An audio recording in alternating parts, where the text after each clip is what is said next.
Pejgamber kanë ardhur me ndryshu situatën.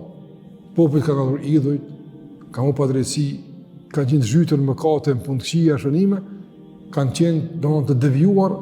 Pejgamber kanë ardhur me ndryshu gjendjen, nga padrejtësia në drejtësi, nga mosbesimi në besim, nga dhuna edhe keqpërdorimet në shfrytëzim të duhur të mjeteve barabarta për të gjithë. E kështu me radhë, në mundësitë e barabarta çdo kush me pas qasje në pasurinë e përgjithshme e kështu me radhë, e shumë të tjera. Megjithatë, nëse populli s'ka ndonë ndryshimin, nuk ka mujtë me ndonë ndryshimin. Pejgamber kanë fituar, ka aspekte ata kanë fituar, për mana qysh. Ama populli, nëse nuk ka dash me ndryshu, Allahu thot në Kur'an, inna Allaha la yughayyiru ma bi qaumin hatta yughayyiru ma bi anfusihim. Allah nuk e ndron gjendjen në popullin nëse ata nuk dojnë me ndrua. Doni me ndru? Po, që rruga, që mësimet. Nuk doni ju me ndru, vazhdoni tutje. Andaj domon të vëllezër, badjava dikush të tek shumë pasën që na prinë që po. Kush kujt më prija? Do të pas kujt.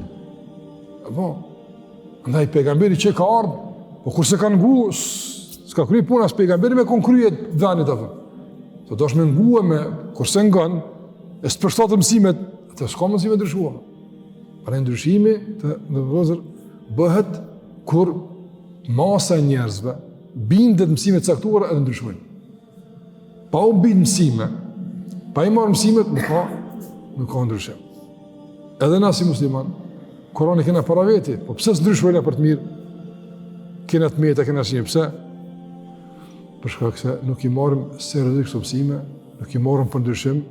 Shpesh muslimanët e kanë Kur'anin për lexim, e kanë për sevap, e kanë me aquni i deknin e hatmën e diçka, po ti vetë çka ti përfiton? S'ka ndryshim. Po Kur'ani është problem Kur'ani, jo larg asaj. Kur'ani është në rregull këtej. Pejgamberi në rregull, ama për më plotsu proces ndryshimi duhet edhe njëri me dashur këtë punë.